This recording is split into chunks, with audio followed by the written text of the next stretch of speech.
And of course, you know, anytime you're upset, you're drinking a little bit, you're going to say stuff. And, you know, I was letting loose with the F words. And there was somebody there that I guess took umbrance because they had a small child. And while, you know, looking back on it, he had an absolute right to be a little bit pissed off that I was like, fuck this, fuck, you know. Hey, listen, he has a kid. He doesn't want his kid to hear that kind of language. But I was in a salty fucking mood. And the people that I was with kind of looked over at him and said, you know, why don't you shut the fuck up? You don't know who you're talking to. Like, this guy's had a hard day. Just, we apologize for the cursing, but just let it go. And he didn't want to let it go. And the next thing I know, the pistol comes out of the back room and smacks the fuck out of the guy and throws him out of the place, tells him to basically fucking beat it. That's the kind of guy Pete was. He wasn't going to wasn't going to let anybody, you know, be subversive or rude to me. Was it an overreaction? Yeah, probably. But Pete, you know, gave us all the food, sat down with us, you know, we all shared stories, whatever the case may be. And at the end of the night, you know, I'm like, all right, let me grab the bill, guys. We'll get out of here. And there was no bill. And that's just Pete. He would do anything for anybody. And so whatever his past may be, it doesn't matter to me. You know, I have often said that this guy, we often talk, at least in Italian circles, and when I use the term rabbi, I'm not talking about Jewish. When I refer to somebody as my rabbi, that's the people that teach you everything. That's the people that carry you through life and teach you integral things that you need to know, be it organized crime, be it politics, be it the prison system, whatever the case may be. This man is my rabbi. I would do anything for him, and I've said that repeatedly to people. And it upsets me that, you know, he had a stroke and that he's probably going to need long-term care, but that's life. There's nothing that we can do to change that. But what I can say about him is that he's a great guy and I love him and he knows it. And it's just unfortunate that this happened. But we're going to tell a bit of the story today. And many people, like I said, may not be familiar with this. Some people might have heard the show that we did over on YouTube about this, but it's going to be a little bit different today. But I know this man like a father. When my father died, listen, without going into too much information about me, I was lost. I was a lost fucking soul. You know, I was doing a lot of criminal shit. That's the truth. When the FBI raided my house and all this fucking nonsense, he's the first person I called. He gave me great advice on how to deal with it. It turns out that the reason why they were sort of looking at me with the Jerry Capisci bullshit was because of Pete as well. They had photos of us together and all kinds of crazy shit. So they were still looking on, for dirt on him 20 years after he got out of the can. And that's the other thing. Pete did his time like a fucking man. Never fucking dropped a dime on anybody. And so that's a stand-up guy. That's a man's man. And I love the guy, and I can't say enough things about him. But like I said, I was sort of a lost soul when my father died. I didn't know where to go, what to do. It was one of those life-altering events. And had it not been for him, who knows what would have happened. He continuously checked on me. He says, why don't you come down, hang out, go run errands for me, do this. He kept me busy so that I was distracted from my grief, and I'll never forget that. And so I am hoping today that while I'm not a big fan of believing in miracles, I just hope that he's able to heal well enough to enjoy the time that he has left. I hate to see anybody who has worked half their fucking life till their knuckles bled, albeit good and bad, suffer like that. So that's my hope for him. But that's what we're going to talk about a bit today. And so while a lot of people, when you talk about the Pizza Connection case, and this has a lot to do with it, this story we're going to talk about today, there were hundreds of people that were involved in the Pizza Connection, but this particular crew had a big involvement in the Pizza Connection. And then they would sort of bridge that to the Medellin cartel and some other things like that. They also had deep-rooted ties. They were all made guys from Sicily, and they had very, very serious ties into the Gambino crime family through Carlo Gambino's brother, Paolo Gambino. A lot of people don't know that. So let's talk sort of about the Pizza Connection first, in case you're unfamiliar with it. Gaetano Badalamenti,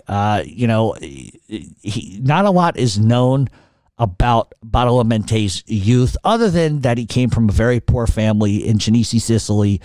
He had a lifelong struggle with dyslexia and spelling and stuff like that. So he ended up leaving school right around, I think he was age 10, only got to like the fourth grade or so. But basically he goes right into work, sort of working in the farming fields, which is what a lot of people did in Sicily at the time, especially at a young age. Most reports sort of, account that, like I said, he only went to school through the fourth grade. So in 1941 is where I want to pick it up. And listen, if you want a whole entire show on Gaetano Badalamente, this is the wrong one for you. It's going to be somewhat convoluted because there's a bigger story here. So in 1941, as World War II begins to crank up, he ends up getting drafted into the Italian army. Army life wasn't for Badalamente, and he ends up fleeing just before the Allies invaded in 1943. If you're unsure of what I'm talking about, look at the invasion into Sicily, and that'll take you A, B, C, D, and E through that. So in 1946, he ends up taking a pinch for conspiracy to kidnap, and then the plan was to kidnap a wealthy businessman in the area, and it just doesn't end up going well. And so while he's waiting for trial on that, he ends up getting arrested for murder, and he ends up fleeing to the United States, and he settles in Monroe, Michigan, which is actually where his brother Emmanuel had already sort of gone. And Emmanuel was very successful there. He was running a supermarket and a gas station, narcotics stuff. He was doing all kinds of different things there. So Gaetano ends up going there. He ends up doing little odd jobs for his brother, but criminality was pretty much something that Badalamente was looking for. He wanted to get involved in. He grew up around it, and this is what he was going to do. There was just more money in breaking the law than doing a 9-to-5. And the fact that he was an illegal alien at the time, it almost makes more sense for him to do seedy shit than to go legit. I mean, listen, morality people are going to argue with me all day about that. But, he's wanted in Sicily. He's in the country. The last thing he wants to do is have a legitimate 9-to-5 with his name on it, because that's going to cause a problem. So in 1950, Badalamente takes a pinch in the United States and ends up getting deported back to Italy. So when he arrives back into Italy, all the charges that he was facing over there sort of go away because, like with the conspiracy to kidnap, the conspiracy to murder, they all get dropped because there wasn't sufficient evidence. So we could argue maybe somebody got paid off, tipped off, whatever the case may be, but I don't know the answer to that. But he would he would get married, and he would set up a lemon farm on the family's property, which becomes very, very successful and brings him a lot of money. He then opens up a construction business, and through his contacts was able to bribe the Italian government into building an airport, which would be close to him and where he lived. And ultimately, that airport would be the Punta Resi Airport, which was under the Cinisi Mafia's control. So what Badalamente did was he used that to his advantage, and he would control the demolition contracts. He would control the debris removal. One of the things that this airport needed were rocks and gravel. Obviously, if you're going to build a fucking airport and a runway, you got to have like gravel, rocks, stone, and etc. And Badalamente had all of that on his property, and he knew that not only could he give it to them for a cheaper price, but he could also get a kickback on everything going on at the airport, because logistically speaking, when you look at the area is mountainous, and it's not exactly designed for the best sort of airport in the world. But because he was willing to, give them a little hush money and tell them that he would give them a discount on the gravel and the rocks, then they would ultimately agree to do it. And it fell right into the Cinisi Mafia's control. So like I said, Badalamente used that to his advantage, got everything he needed to get. And, it's all systems go. And he ended up getting like a 36% kickback from the project going on there, amongst other things. He could afford to give them a discount because the ends justified the means, because not only now does he control the airport, but he controls the construction unions, he controls the construction costs and everything. So it was a win-win for Badalamente. So he begins to dig deeper and deeper and deeper into organized crime, and using the money from the lemon farm and the airports and everything, he begins to build legit enterprises, and he begins to import and export. But narcotics was the thing that was on his mind. So in 1953, there's a big thing that happens. Cesar Manzella, who at the time was the Cinisi mob boss, ends up getting killed in a car bomb during the first Mafia War. And if you don't understand what the first Mafia War was all about, I'm going to give you a little synopsis of it, but I don't want to sit here all day and go through the whole entire thing. But the first Mafia War was all about narcotics. At the time, there was a huge shipment of heroin that went missing. And warring factions on one side or the other were blaming each other for fucking the other one out of the heroin. Somebody thought somebody stole it, and they're both finger pointing at each other. That's really what it came down to. And what you had was the Greco crime family, who at one time, at least at that time, was one of the most powerful mafia clans in Italy. And they didn't get their shipment, and they blamed other crime families around them for essentially robbing them. And as a result, you know, as we talk about all the time on this show, somebody has to pay for that. So Cesare Manzella is the guy who provided the front money for the shipment, as well as cousins to the Grecos, the La Barbara brothers, specifically Angelo and Sal. They're the ones who fronted the money for the shipment. So the Grecos held Manzella and Calcedonio de Pisa accountable for what happened, because oftentimes, as you see, even in narcotics deals, somebody's always going to get blamed for something. Well, you're the guy that gave the fucking front money. Now it disappears. You're the one that knew it was coming, so you must have done it. And that's basically what happened. De Pisa was, at the time, the boss in Palermo. And when I talk about bosses, it's not in terms of like Carlo Gambino or John Gotti or Joey Merlino or any. It's very different in Italy. Everything is clannish. Everything is like, so use the 5 boroughs, right? So we have 5 crime families, right? In Italy, you could have, in the province of Puglia, you're going to have, 5 crime families, 5 bosses. So it's very different in Italy. So when I say boss, it's not to say that they were the top of the top. They were the head of everything. They're just the head of their clan and their area. Okay. Just so that we have a clear definition of that. So at the time, De Pisa was a boss in Palermo, and he also sat on the commission. The Grecos knew that De Pisa was responsible for collecting the product from Manzella, who would get the junk from Corsica, specifically a guy by the name of Pascal Molinelli. Who was really the guy in charge of moving the stuff from A to B and to moving it to New York City on Manzella's behalf. So you have a lot of different players going on, but oftentimes, not only are they going to blame the people that lost money, they're going to believe people that they're going to blame people that are in charge of other people. And that's specifically exactly what happens in this case. It really just came down to, heroin was missing and everybody was furious and everybody's blaming everybody. And what the Grecos do is they call De Pisa down and they say, listen, we got to have a meeting. So he comes down and there's a commission meeting. He basically stands there and says, I didn't do this. I had nothing to do with it. I don't know what happened. I don't know why I'm getting blamed. And for the most part, the commission at the time says, all right, it is what it is. We lost money. Let's just kind of move on from it. But the problem is the La Barbara brothers didn't believe him. And they ended up contesting what he was saying, nope, he's lying. We know he's lying, blah, blah, blah, blah, blah. And that's very telling also, and we'll get into that a little bit. So at the end of this meeting, De Pisa just walks, but you have a problem because now you have one group saying they don't believe him. So it's not a clear victory in terms of, okay, everybody believes I didn't have anything to do with this. I'm good to go. So not long after this meeting, Manzella and De Pisa end up getting whacked. And that's what causes the war. So it wasn't just specifically over heroin, but the murder is what escalated it even further. Many suspected that the La Barbaras had ordered their death because of their outspoken stance against him. But behind the scenes, there was a master schemer named Michael Cavataio, who was essentially playing the cards behind the scenes. And what Cavataio was doing was, he realized that they were all worrying over drugs, and if I can supplant information, or if I can whack these 2 cocksuckers over here, all of a sudden, now the Grecos are going to want to go to war with this one and that one and that one. Let them all fight, and while they fight, I'll sit back and fucking watch, and then I'll take over. It's that sort of Sicilian scheming that was going on here. And the fact that Cavataio whacks them automatically puts heat on the La Barbara brothers, and it makes them look like they're guilty because they're the assholes who were standing up saying, we don't believe him. We think he did it. Well, now he essentially just set him up.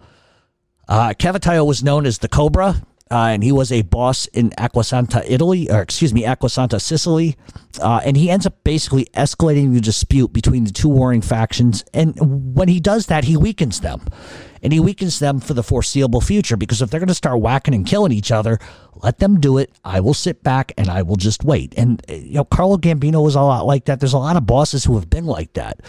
And what ends up happening is he knew that the Grecos would end up going apeshit over this and a war would be on, and he played it incredibly well. So after Manzella, after Manzella gets blown to hell in a car bomb, Gaetano Badalamenti takes over as the boss in that region. And what ends up helping Badalamenti at the time to stay relatively under the radar was the fact that the Grecos are going to go to war with everybody. The Italian authorities end up getting involved, and after 3 years and dozens and dozens and dozens and dozens of murders, the Italian authorities begin rounding up everybody who's in the mafia. In a relatively short period of time, I think it was like 5 months or something, 1,200 members of the mob get arrested, and many are held without bail and without a trial date for 6 fucking years. So in those 6 fucking years, with everybody being locked up, not only does that dissolve the commission in a sense, because all the guys that were on the commission are now locked up, it also helps Badalamenti gain a huge foothold in the area, which is exactly what he did. So Badalamenti, without any really major rivals, would assume the top role and take over all organized crime in Cinisi. He demanded that there would be no murders committed in Cinisi. He demanded that there be no bribery in Cinisi. He demanded that nobody touches a cop in Cinisi. And what that does is that gets him the support of the police in Cinisi. He meets with the police officers in Cinisi if they needed money, or if their family needed money or help. He would do it out of the, I don't want to say out of the goodness of his heart, because reality is he's playing them. But it was just a matter of, it's like bribing the police without having to. He kept Cinisi murder-free. He kept Cinisi clean. He kept Cinisi moving. And that bought him favor with the police. And that's what also allowed him to be relatively unknown and stay off the fucking radar. I mean, everybody knew who he was. But if people are happy with what you're doing and you're keeping the streets clean in Cinisi, then nobody's going to fuck with you. So it's a relationship. Which benefited everybody that was involved. So in 1974, the commission actually gets restored. The heads of the new commission would be, Gaetano Badalamenti, Toto Riina, Stefano Bontide, and Luciano Leggio. But on the back end of all of this, Toto Riina and Luciano Leggio really did not want the Corleone mafia to be controlled by anybody. So they were sort of going along with everything. But if we're going to compare it to anything, let's compare it to what, Joe Bonanno did back in the day, where he wanted to whack the whole entire commission. Joe Bonanno wanted complete control. And one of the things that Toto Riina wanted was he did not want the Corleone mafia controlled by Badalamenti and anybody else. They didn't mind having a say, but they were not going to give up complete control by any stretch of the fucking imagination. And they're sort of bent on controlling the commission as far as they can. So in 1975, Badalamenti begins his ascent into full-time narcotics trafficking after forming an alliance with Sal Catalano. Now, Sal the Iron Worker, you can sort of look it up for yourself. I don't want to go into complete background on Sal Catalano. But at the time, Sal Catalano was the head of the Sicilian faction of the Bonanno crime family in New York, and he forms a partnership with him because he knows that if they're going to move narcotics, they need to be able to do so in New York City. And also on the back fold of that still is that, like I said, Toto Riina still wants full control of the Corleone mafia, and he wanted to try to control Badalamenti as much as he could. And there were other people that were trying to step in and trying to control Badalamenti from going after Riina, trying to stop Riina from going after Badalamenti. But Badalamenti at the time had enough power to create a lot of problems for people, considering, he had Salvatore Inzarello and Joe DeCristina on his side of things. So there was a potential for it to become a fucking powder keg, but it never did. Thankfully for them. So the Pizza Connection was a huge trafficking ring which brought heroin in from the Middle East, specifically Afghanistan through Corsica, into the United States and into Italy. The heroin would be distributed through pizza storefront restaurants throughout the United States. So West Coast, East Coast, Midwest, they were gonna attempt to control everything. It would come through cans, come through doughs, and more. It's estimated by the Federal Bureau of Investigation between 1975 and 1984 that they made over $1.65 billion in profits. Keep in mind the date. I don't know what the inflation rate for that is, but that's fucking huge money. The mafia had complete control of everything in Italy, Sicily, Spain, Switzerland, Turkey, Brazil, Canada, Great Britain, Germany, and in Mexico. It was all designed and run by the mafia. The Midwest, like I said, to the West Coast, to the East Coast, were all involved in this. And the reason why the mob was able to stay under the radar as long as they did was because while the FBI was kind of keeping a close watch on things, they didn't understand the Sicilian dialect. They didn't understand coded messages, coded words. So a lot of stuff they were hearing, they thought legitimately was like pizza fucking orders and fucking like ordering dough and shit. They had no fucking idea what was going on. And that's why they were allowed to just keep going this route unimpeded for so long. Also during this time, there was a group of Sicilian brothers who would land in the United States and who became an active part in the Pizza Connection.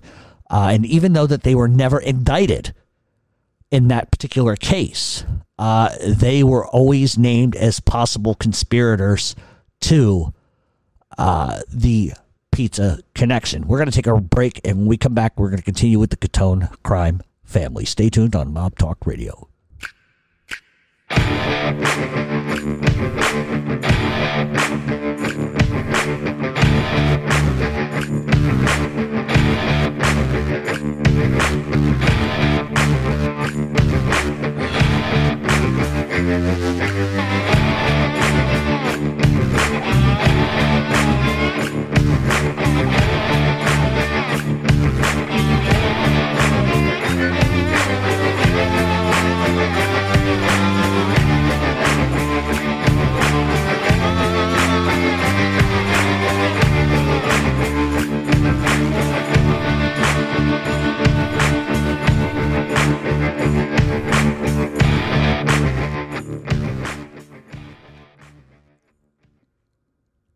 And welcome back to Mob Talk Radio. I'm your host, Jeff Canarsie, and we are talking about the Cottone brothers.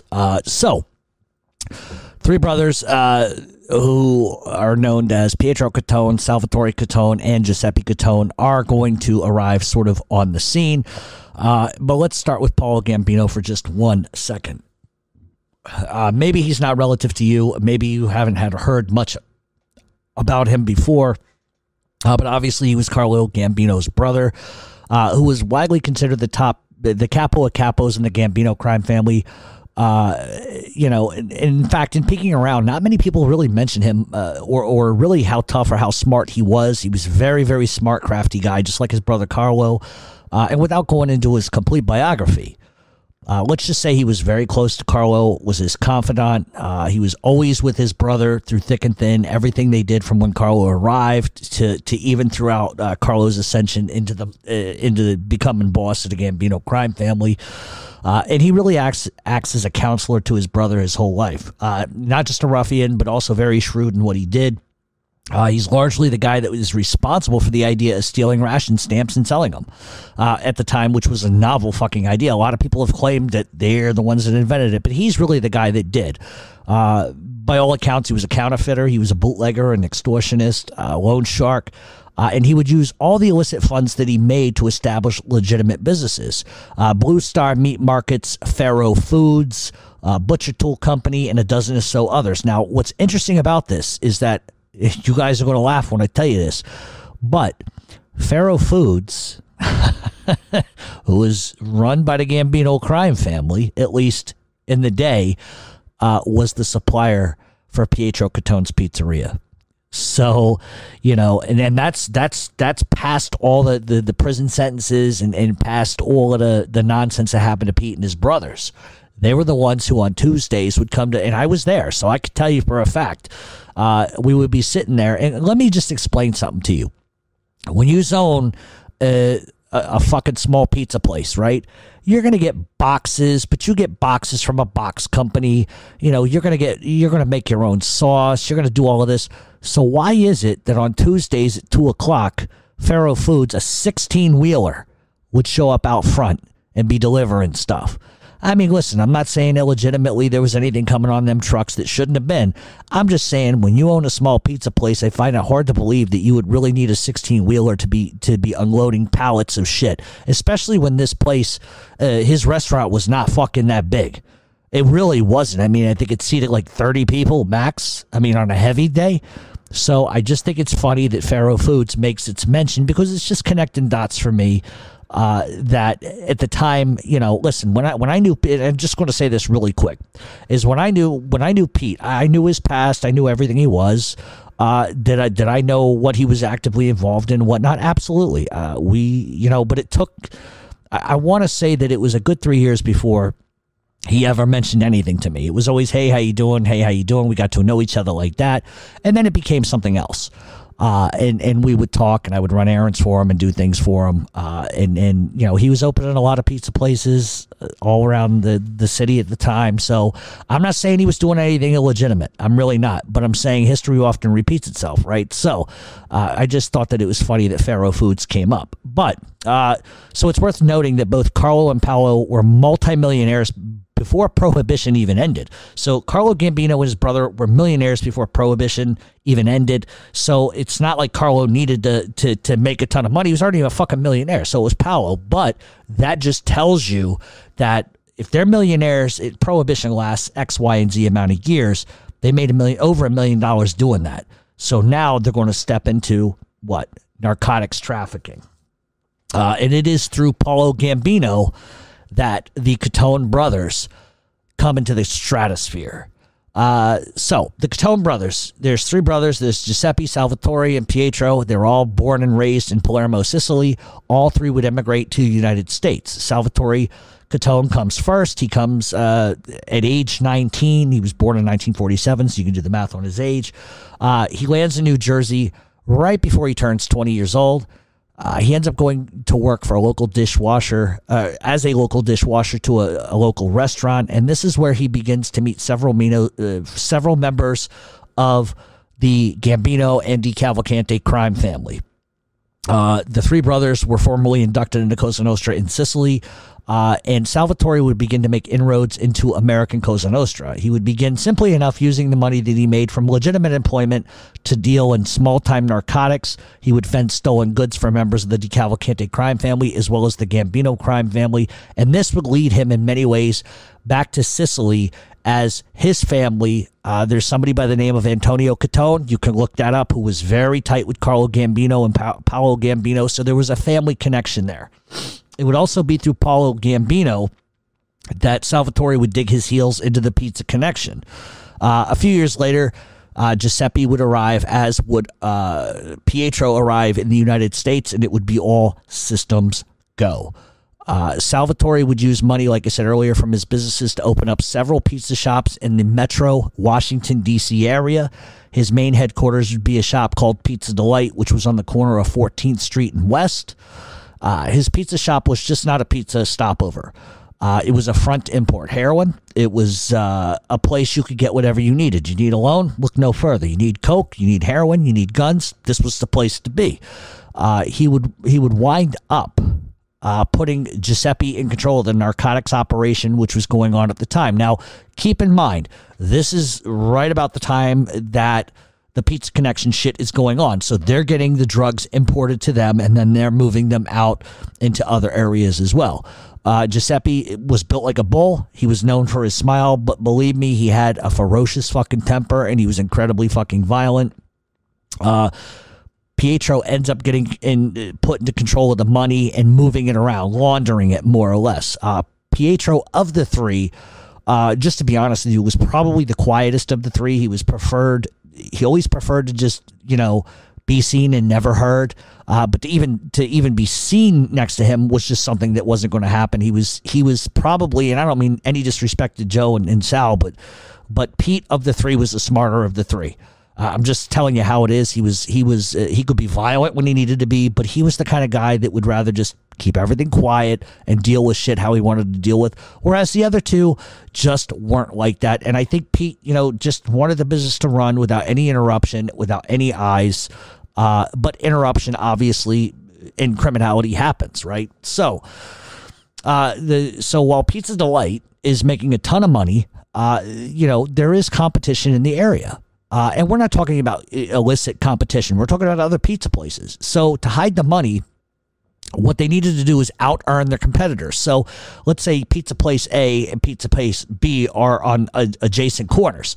Well, if Pizza Place A, who is importing narcotics, they have to be able to funnel that money and launder the money away to make it look like they're bringing in that income. But the problem is, if Pizza Place A is always empty, but Pizza Place B has all these customers, how the fuck is Pizza Place A making more goddamn money? And so that's the problem that he has. They were getting killed financially from legitimate income. They had all the money. They had more money than this other place by fucking night and day. The problem is that they don't want the competition, because if they're the only one on the scene, it's easier to explain where they're getting the fucking money from. So what Sal Cottone does is he has some ideas on how he wants to remove the competition. Specifically, one business drove Salvatore absolutely batshit crazy, and the name of this place was Basin's Cafe, which was a landmark in the D.C. area. It had been there forever. It was a real moneymaker there, the real pizza place there, and Salvatore wants them fucking out of the radar. They need to go. So Salvatore orders a guy by the name of Alfredo the Butcher Torriello to fix the issue. Alfredo the Butcher Torriello was a no-nonsense fucking guy, and basically he's just told, take care of it. And so the plan was to burn the fucking place to the ground. Torriello was built like a monster, somebody he didn't want to fuck with on any level, and through Cottone, Torriello gets handed the job. Torriello would grab an associate, and then they would break into Basin's Cafe on Tuesday, October 17th, 1978 at around 2 o'clock in the morning. Torriello and the associate end up carrying 2 5-gallon drums of gasoline filled into the cafe. They would start to drop the gasoline all over the carpets. Now, while spreading gasoline, Torriello hears what he thinks are people talking inside the cafe. It turns out it was people like walking through past the storefront, but he gets a little scared. And so he calls Salvatore on the phone and he says, listen, we got people inside. I'm not trying to kill any innocent people here. Salvatore, who wasn't going to fuck around, allegedly says to Torriello in a Sicilian, I don't give a fuck. You just do what you're told. And at 3:47, a match goes and the whole fucking place goes up in flames. So Torriello and his associate end up fleeing. So obviously fire and EMS show up, and it takes them over 2 hours to get the blaze under control, but the damage is done. The business is fucking done. Fire investigators knew immediately when they showed up. They could smell the gas, and as they were pulling out the carpets to the fucking restaurant, gas is seeping from the fucking carpets, and there was so much gas it blew the fucking doors 35 feet in the opposite direction when the gas was lit. Cottone was satisfied with what happened. It sort of fixed what he needed to be fixed, but he started to worry. He started to worry that he was being watched. It was a big thing for a fucking landmark to just explode like that. And he ends up moving his operations to Virginia Beach, Virginia. They end up coming to Virginia via Fairfax, Virginia Beach via Fairfax. It's about 2.5 hours, 3.5 hours to Fairfax. So they end up settling basically in Virginia Beach. They import Alfredo the Butcher Torriello and others, and they go back to business as usual. They end up opening a dozen places in Fairfax, Virginia, 4 Pizza Delights in Virginia Beach. They open a wine importing business, and then they moved in to take over the Hampton Roads Beverage Company. Cottone and his brothers believed in one thing: money and power are absolute, and they go hand in hand. They end up iron fisting and take over, like I said earlier, the Hampton Roads Beverage Company, which controlled all the beverages that were delivered to restaurants and et cetera, et cetera. It would be like taking over the servers union or the bartenders union in any other unionized state. Virginia is not a unionized state. Therefore, this is, they're taking illegitimate money and putting it into legitimate businesses. And if they can't acquire a business legitimately, they're going to shake them down and take it over anyway. And that's what they do in the case of a restaurant named Michael Angelo's, which was in Norfolk, Virginia, in the Ghent district, or I believe it was off Granby Street. It was an upscale Italian restaurant. And Salvatore, along with Pete and Joe, end up moving in, and they offer to buy the owners out. The owners refused, and so basically they threatened to kill the whole family, and the owner just gives it up like nothing.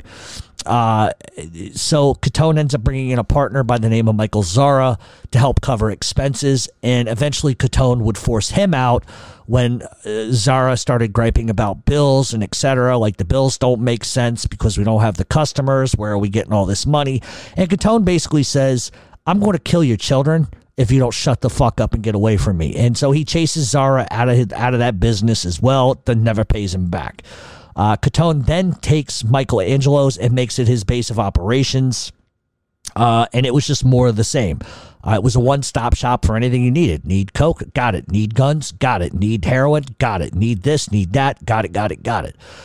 So while maintaining Michael Angelo's, they still have a ton of money coming in from all of the other pizza places they own, from D.C. to Fairfax to Virginia. I believe they own a couple of places in Jersey still as well. So they have a ton of money coming in from legitimate stuff, but they also got the money coming in from the pizza connection.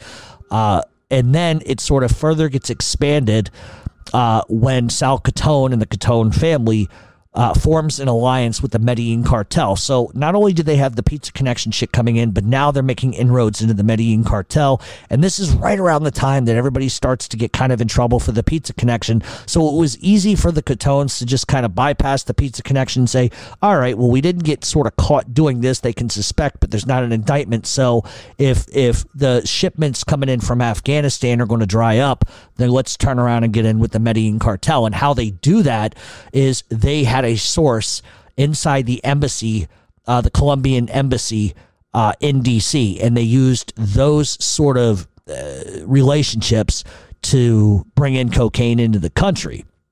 And the person that did this was a female, and she was the source for heroin and cocaine. So they may lose the pizza connection contacts, but what they've been able to do is turn right around, and now they're dropping into the Medellin cartel.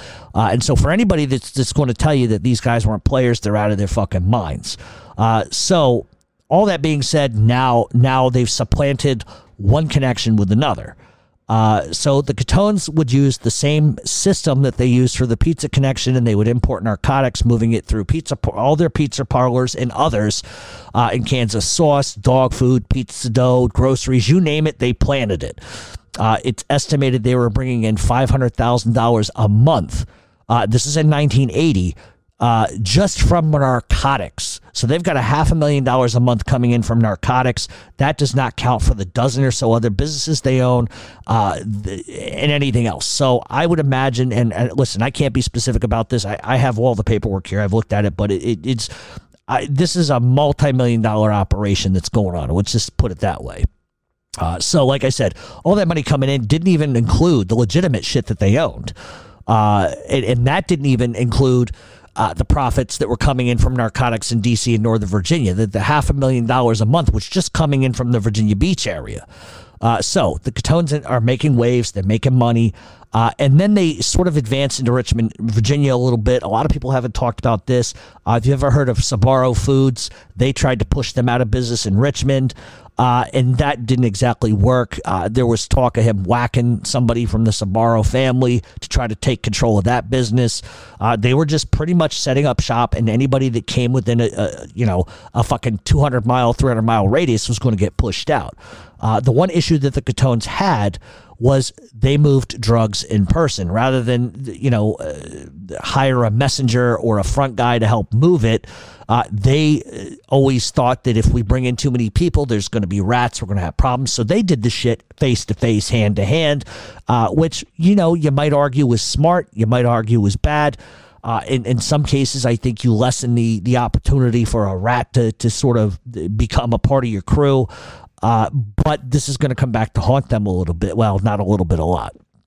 So rather than rely on a messenger or hired help, they handle business face to face and in person.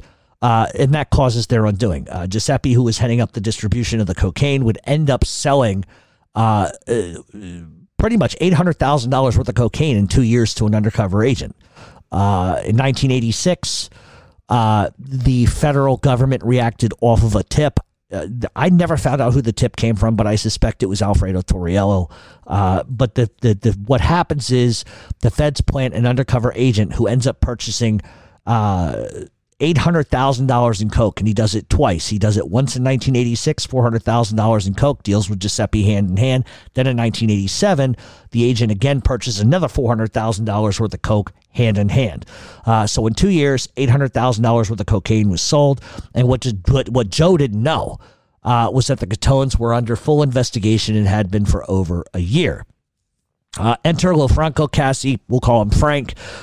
He once worked for the Cottones, and he ended up getting pinched coke, and he ends up offering to help the federal government, specifically an agent by the name of James Glass Jr.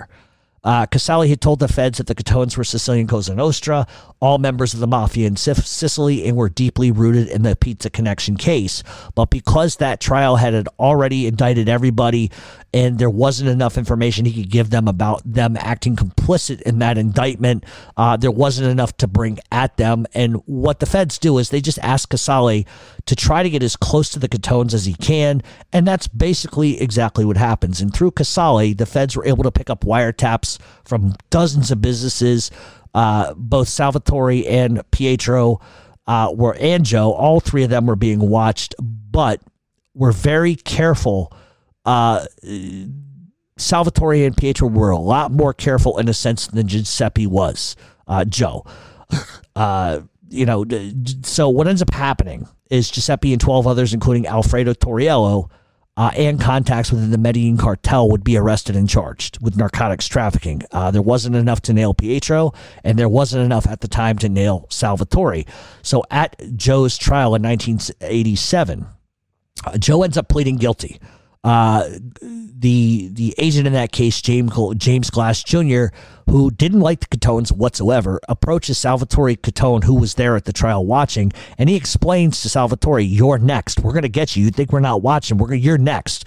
And Salvatore goes apeshit in court, starts screaming at him in Italian, and then spits on him.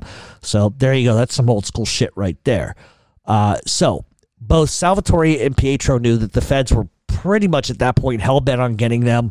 And Salvatore thought that perhaps he could try to get his brother Joe out of jail. And he ends up going to Glass over the next couple of months, offering information to try to get his brother out of prison. I know people selling drugs. I know people selling guns and blah, blah, blah. It was all bullshit.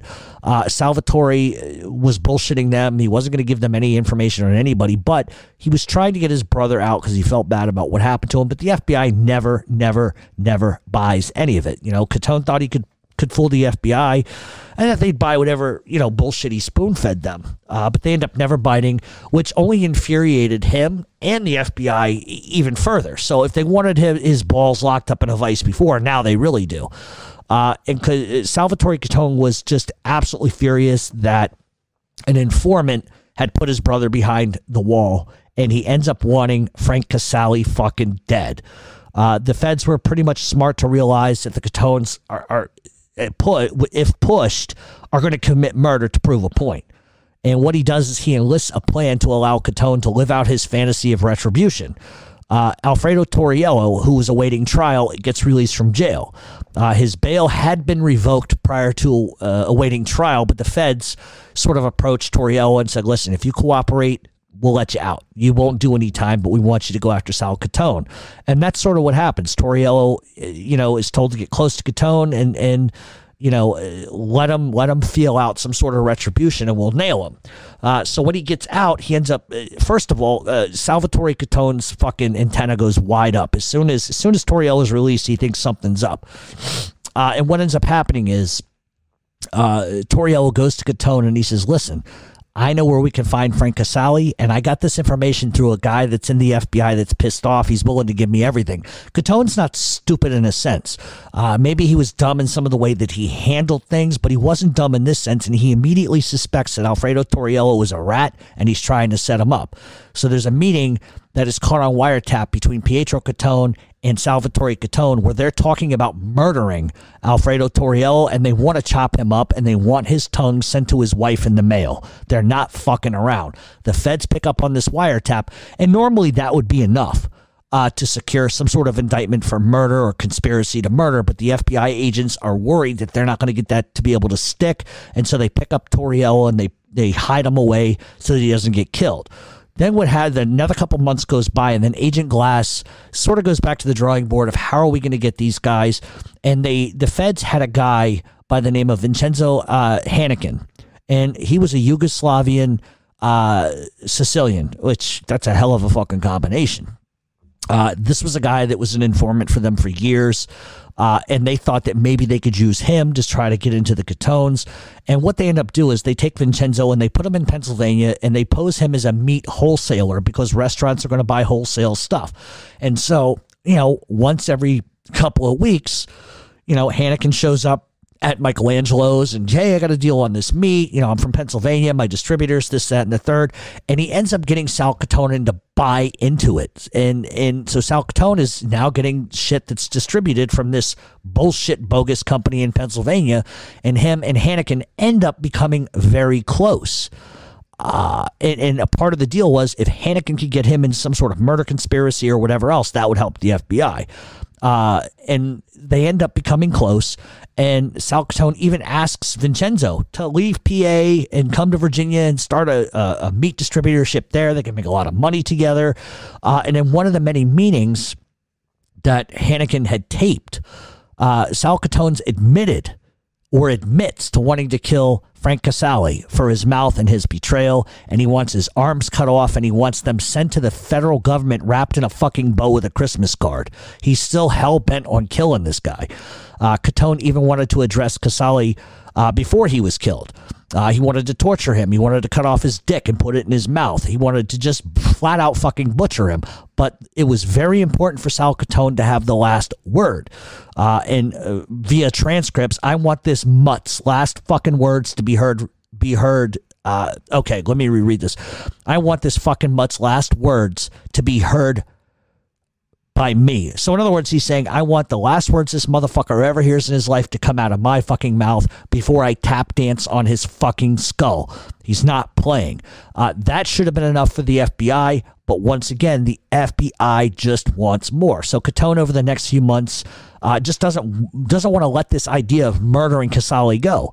And he finally just looks at Hannikin and says, look, could you kill this guy for $5,000? Hannikin agrees completely, of course. Cottone then would get even more explicit about how he wanted Casale dealt with. And he said, I want this done in our tradition, which was a sawed-off shotgun to the chest, Sicilian style. Hannikin accepted it, tells the FBI what's going on. The feds wanted Cottone to believe it, because it's one thing if you just... Murder conspiracies are very broad, and usually a jury has to see that someone is willing to be complicit. Just saying you want somebody murdered isn't enough.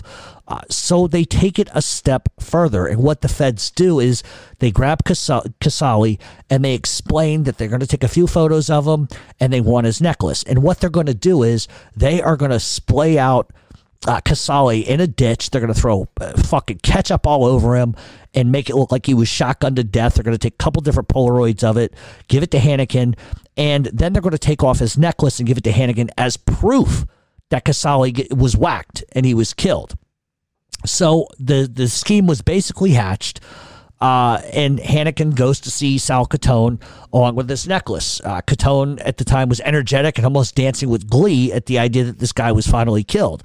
Hannikin then shows Sal Cottone the photos, and the photo showed, obviously Casale sprawled out on a ditch with a shotgun blast to his chest with ketchup for blood, which I've seen the photo. I should put the photo out. The photo's kind of funny. I don't know how anybody believed that was murder. The second photo was pretty much the same, but it showed Casale missing a toe. Now, here's the thing. What Cottone didn't realize was Casale had been missing a toe since he was a child in a hunting accident. And if you shoot somebody in the chest, how does their foot get blown off? So he's going to get fooled. So while the entire, As he's sitting there talking to Sal Cottone, he shows him the necklace. Here's the necklace. Here's, the fucking photos. In the background, while they're discussing this, the Godfather soundtrack is playing in the background. Cottone is jumping around. He's all excited. He holds the photos, smirking and kissing them, and then he yells, "God bless America," and then lights the fucking photos on fire off the gas stove. What Cottone doesn't realize, like I said, is Casale had been missing a toe since he was a child. And the feds who are listening to this cannot believe that Cottone has fallen for this. And they also could not stop laughing that Cottone is screaming with joy about murder while listening to the Godfather soundtrack. It was just too stereotypical for them. I find that kind of funny.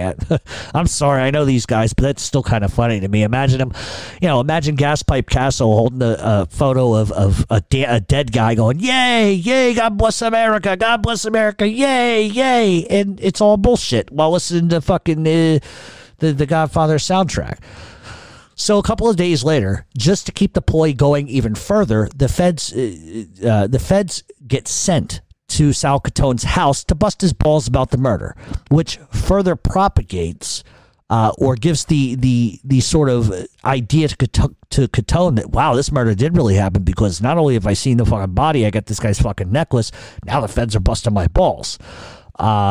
And it's according to legend that when the feds went to see him, they showed him pictures and he started laughing hysterically while looking at the pictures, saying, "I don't know what you're talking about, but this is hilarious," which is not exactly being quiet and just, pushing the feds away from you. And what ends up happening is the feds got enough now. So 10 months later, the feds just finally move in. The first arrested would be Salvatore Cottone, then Pietro Cottone, then a guy by the name of Baptiste Perrone, who was a loose associate. The James Glass agent took particular interest in wanting to arrest Salvatore Cottone by himself. He ends up going with 3 agents, and he knocks on Sal's door and puts a gun in his face.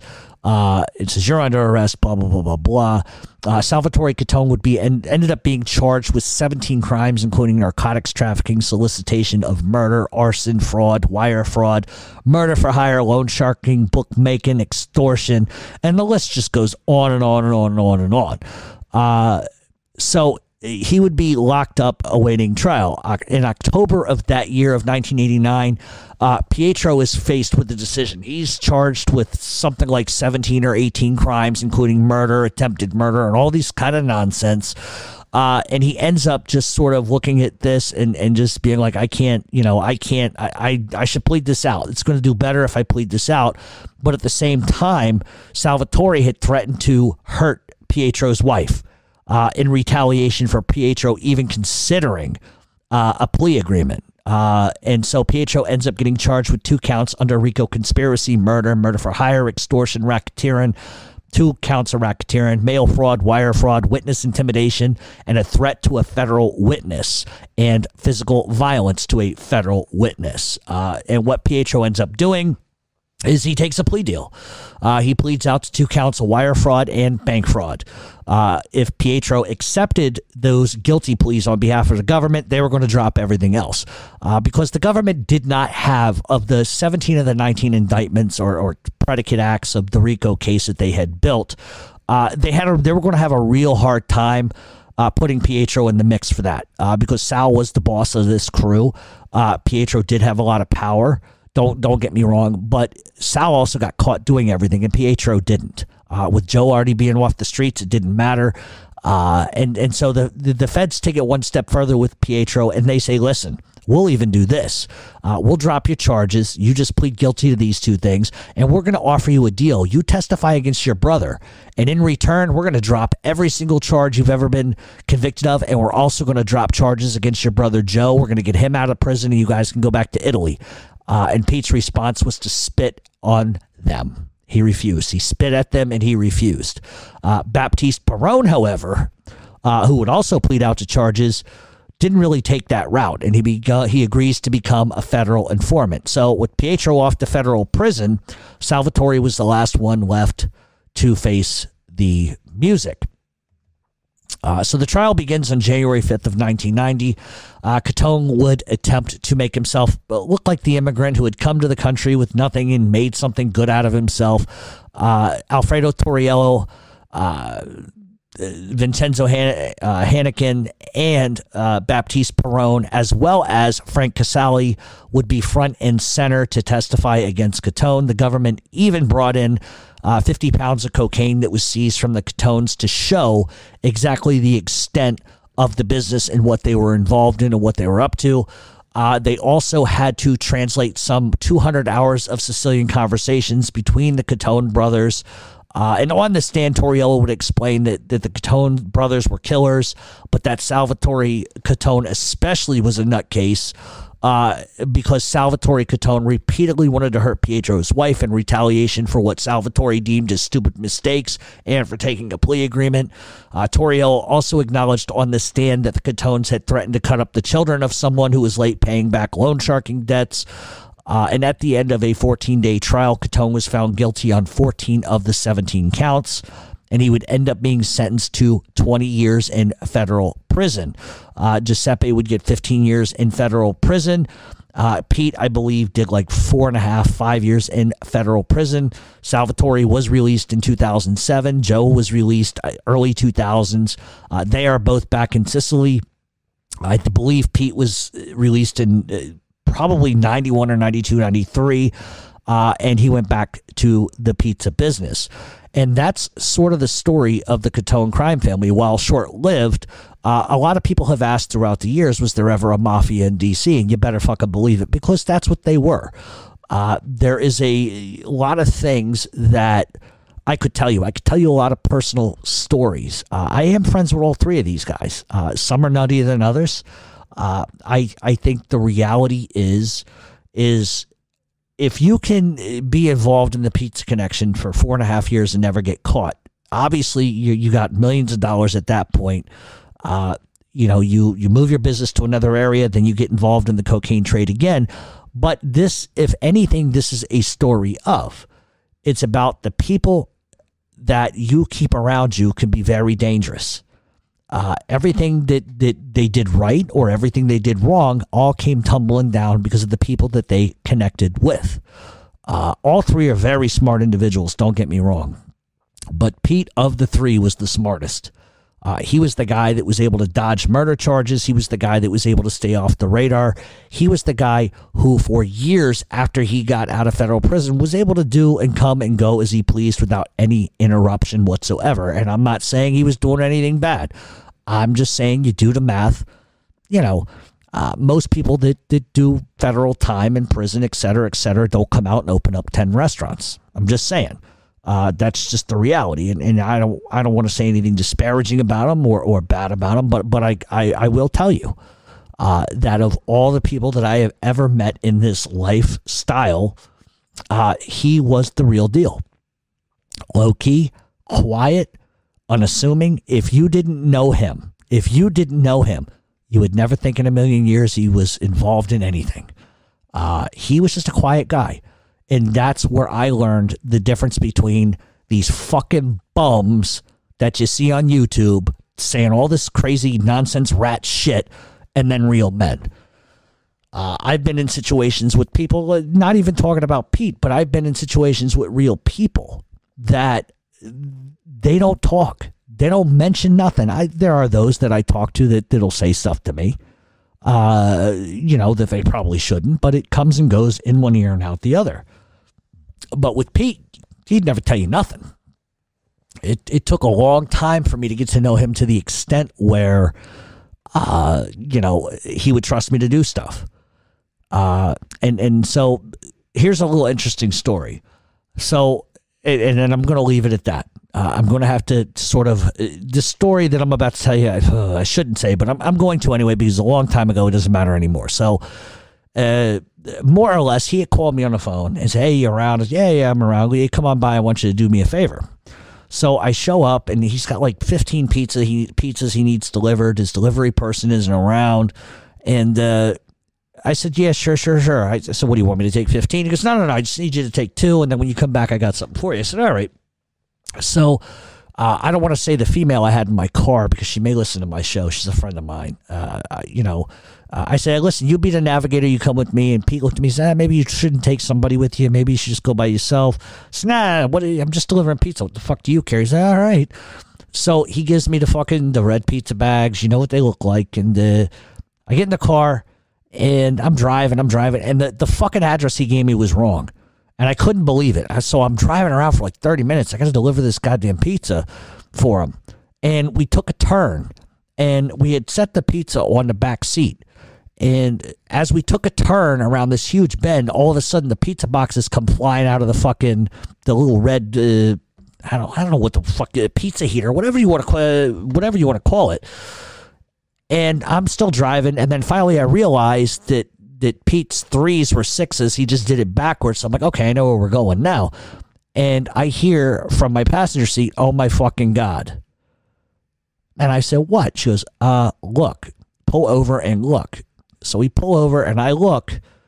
And what's weird is when I carried the pizza box, the pizza bag with the box, it was heavy as fuck. I'm like, this is the heaviest goddamn pizza I've ever lifted in my life.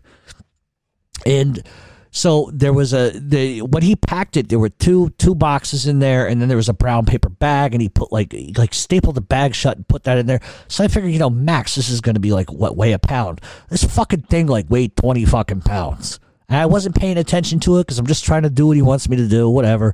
And so when she says, oh my God, I stop and I pull over and I look and there's like money coming out of this fucking brown paper bag. And I'm like, oh fuck. So I said to her, I says, do me a favor. I said, just put the fucking money in the bag and roll it up. She goes, but that's not the only problem, Jeff. Look. And I didn't want to look because I already knew. At that point, I knew enough about him. I knew enough about me. I knew enough about everybody that I was around in a circle. Ain't no pizza weighs 20 fucking pounds. So I looked at her. She looked at me. I says, just slide it back in, put the top on, and let's just go. So we get to this house. It's a big fucking house on the water. And I ring the doorbell. And this big Russian guy comes to the door. He's like, where the fuck you been? And I was like, he wrote a 3. I fucked it up. My bad. And so he... Normally, I guess if I don't deliver pizza. I've never done this. So, normally you pull out the fucking Velcro thing and you slide it out. But he doesn't do that. He takes the whole thing from me, walks inside and shuts the fucking door. And I'm looking at her like, how do I do? I don't know how to deliver pizza. What the fuck? So about 2 minutes later, the guy comes out, and he hands me like a stack of fucking money, like unreal, all rubber banded and everything. And then he goes to his pocket, he pulls out like $1,000. Says, this is for you. And I'm like, he's overpaying. Like, what? At this point, I'm still not fucking realizing what's going on. So I take the money, I head back over to the place. I give him whatever this guy gave me. I said, oh, here's this, here's the bag, here's the money. And I said, the guy gave me a fucking $1,000 tip. Here, this is for you. I just drove 20 fucking miles. No big deal, or 10 miles. He goes, no. That's for you. Good job. I said, okay. And then he looks at me and goes, you look in the box? I said, nothing. It was pizza. He goes, sure it was. And that's as far as I'm going with it. So that was, oh God, 20 years ago, 25 years ago, easy. I don't think I delivered pizza. I don't think I delivered pizza. And so that's, listen, that's the way that guys do things. They don't tell you what's in the box. You just do what you're told. And it was clever. It was, hey, I just need you to do me a favor. Go take these pizzas down the street. Blah, blah, blah. He's speaking to me in Sicilian. Yeah, just go take the pizza. Just go take the pizza. You'll be fine. Keep your money. Not a big deal. Not a big deal. And then he asked me what took me so fucking long. I walk in. He's white as a ghost. What took so long? I was like, look, you wrote the fucking 3 backwards. What the fuck? He goes, no, you're supposed to reduce it by 3. It's a coded thing. I didn't fucking know. I didn't know a 6 was actually a fucking 3. I guess he thought I knew that, but I didn't. He should have fucking explained that to me, and he didn't. But it's just funny because even today I look back, and the last time I talked to him, I laughed about this. I says, you make the heaviest fucking pizzas I've ever lifted in my life. What was that, a deep dish? He starts cracking up. You're crazy. You're crazy. But yeah, I don't think I sold pizza. Geez, the things we get involved in. But that's the story of the Cottones. And, as far as I know, Pete's doing okay. Having a stroke is a shitty fucking thing. It happens to good people. And Pete's a good guy. I don't care what anybody says. You can focus on the nefarious shit all you want. But people are multi-tiered. People are three-dimensional. And I always say that there is goodness in everybody, even serial killers. If you want to get real fucking technical, yeah, there's sick, evil fucks that do shit like make face lampshades and stick hammers in their asses, whatever it is these fucking nut jobs do. But nobody's born like that. Everybody just sort of migrates and becomes that. So, if people want to say, oh, look, listen to him, he's glorifying this, he's glorifying a guy that did bad things. Listen, in an average day walking down the street, you pass people that are probably pedophiles, rapists, kid touchers, kid sniffers, whatever the fuck you want to call it. But at the end of the day, when anybody that I know, right, if they're up to nonsense or they're up to doing whatever it is they got to do, what's that got to do with me? If I'm with them and they're not doing it, then I only know them through, hey, you're just Joe Blow. So whatever people do to make their money, to hustle, to do what they got to do, that doesn't affect me. That's them. That's their life when it's not with me. It's like the old saying, oh, I know this guy, he sniffs coke. I want nothing to do with him. Well, if he doesn't sniff coke around me, I don't give a fuck. If his addiction does not inhibit my facilitation to hustle or to make money, then I don't give a fuck. But the minute that it starts to create a problem for me doing those things, that's when you make the call. And it's the same thing I say all the time about gangsters, right? Because we have this big morality argument on this show of, oh, he's glorifying murders and this, that, and the third. And I'll say it, and I will say it till my dying breath, is that what anybody does prior to me knowing them is none of my fucking business, number one. Number two, it's none of my concern. And allegations are just fucking allegations until they're convicted of it. And when I mean convicted, I don't mean the FBI's version of events of being convicted. I mean, certifiably, there's nothing. They got him on wiretap saying, I killed him with a steel dildo while wearing a Bugs Bunny outfit at the time. Until they catch a motherfucker on video or wiretap saying that shit, I don't believe it. And I never will. You notice in mob cases, they never have fucking DNA. They could get DNA off a flea's dick in some murder charge in Pocatello, Idaho, but they never have it in a mob case. Why is that? And these are the weird things that keep me up at night. All right, so all that being said, we are going to send our best wishes to Pete and hope he gets better. Because he's a good guy, like a second father to me, and I wish him nothing but the best, and hope it goes well. I hate to see this guy, have to deal with not being able to live the final years of his life with some relative peace. But maybe God willing, something nice will happen, and he'll heal from some of this. It's not looking good, but it is what it is. So I wanted to thank everybody for listening to Mob Talk Radio. We'll be back next